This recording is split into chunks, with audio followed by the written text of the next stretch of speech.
scandal surrounding Harvey Weinstein represents another watershed moment in the culture war. But from a wider perspective, it's just another symptom of Hollywood's terminal decline. More and more people are beginning to get jaded by popular culture. Hollywood just had its worst US box office summer season in 25 years, a 16% drop in revenue compared to last year. In the US, less tickets were sold in 2016 compared to 2002, despite there being almost double the number of movies playing in 2016 and a higher population. Americans are bored out of their minds and they're voting with their dollar. Studios once felt they could take more risks because even if a movie was a box office flop, DVD sales could recoup the loss. That safety net's disappearing fast. DVD sales are plummeting because Netflix and other on-demand services are eating up that market. That puts the onus on the studio not to take any risks. That's why there seems to be such a lack of diversity, such a paucity of new ideas. Everything's just a recycled franchise of superhero sequels because they know that brand recognition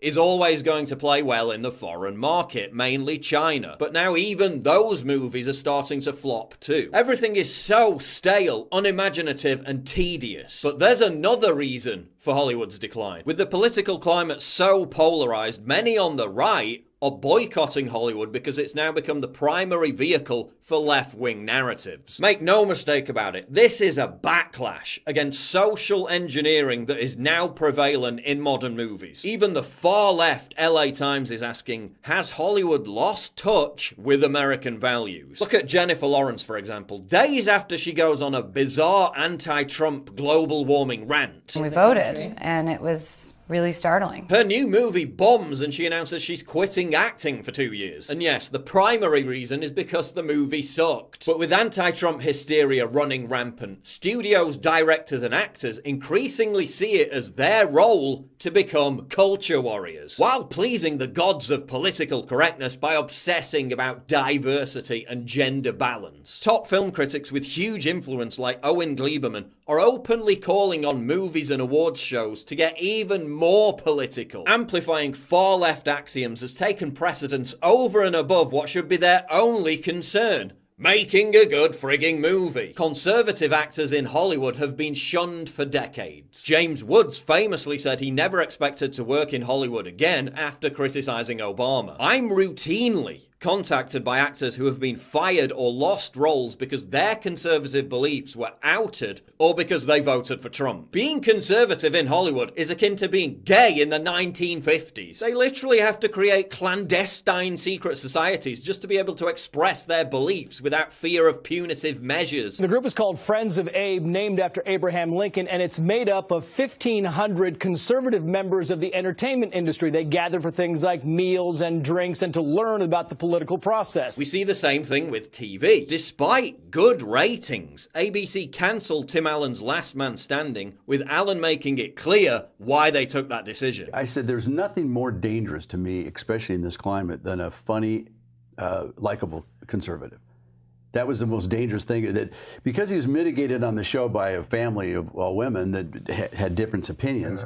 But the guy was a likable guy and really was a principled guy just about work and ethics and all this stuff. I think there's nothing more dangerous right now than a likable conservative. But then look at late night TV. The less they focus on comedy and the more they focus on spouting left-wing talking points, the further their ratings plummet. All of these shows combined can barely get 8 million viewers. Jay Leno used to pull in almost that on his own. Could it possibly have anything to do with the fact that all these men share the same bland stance on every single issue, and that one show is barely any different from the next? Everybody comes to Hollywood. The 1970s is widely acknowledged by film buffs as the best decade for consistently high-quality movies. Why? Because directors were given the freedom to experiment. The directors had the power, not the studio. Their main focus was narrative and character development, not whether the cast ticked enough diversity boxes, not whether they genuflected forcefully enough to prevailing left-wing dogma. Now those factors are paramount, the quality of movies is noticeably declining. On the flip side, movies and TV shows that don't bow to identity politics, thought police, are becoming more popular. Over the last 5 years, we've seen a rash of successful throwback-style TV shows that have at their core the rediscovery of stereotypically masculine traits. Hunting, guns, cars. Now that's starting to cross over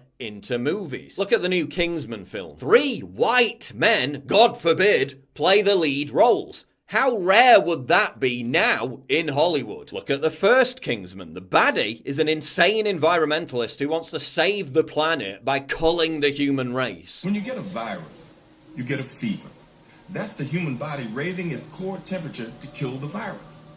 Planet Earth works the same way. Global warming is the fever.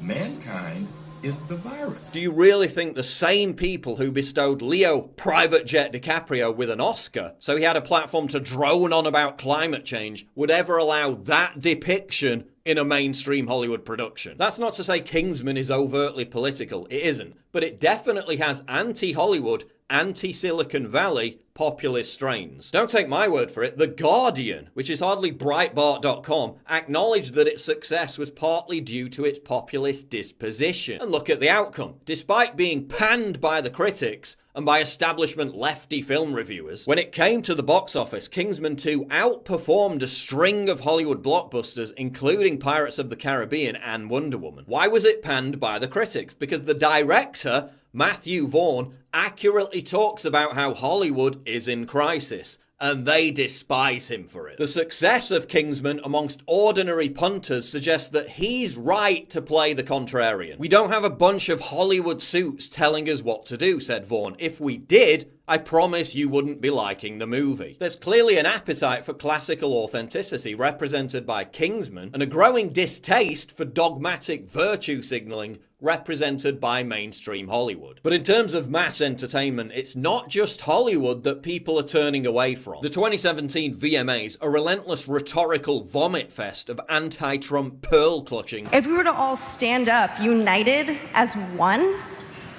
our impact, it would be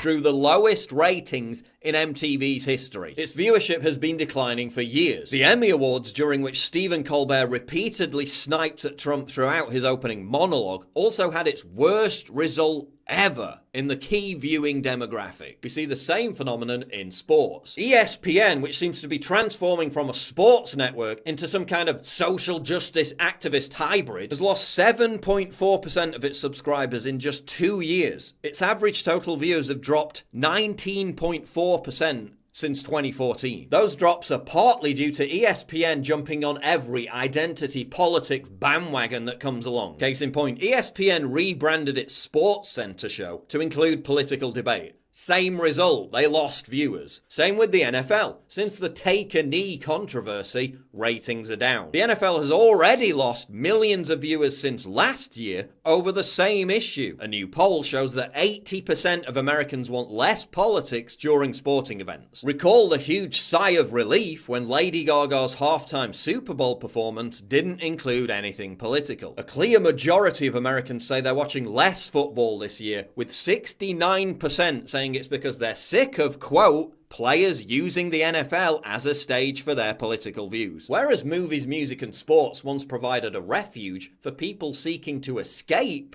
political polarization, these forms of popular culture are now the main vehicle of indoctrination. This probably reflects the left's nervousness that it's losing ground in the culture war. Having dominated for so long, there's a growing insecurity that the tide could be turning. Generation Z is the most conservative since World War II. That's why the left feels the urge to constantly reinforce their dogma. Politics is downstream from culture, which is why both the left and the right wage holy war over the messages embedded in movies, television, music, and sports. And the left is beginning to feel its grasp slipping. Popular culture and counterculture culture cannot be truly independent and diverse if weighed down with the onerous burden of having to constantly regurgitate a partisan creed. True art thrives when it can connect with people at the level of universal human archetypes, ideas, sentiments, and concepts that exist beyond the realm of petty, sectarian, political squabbles.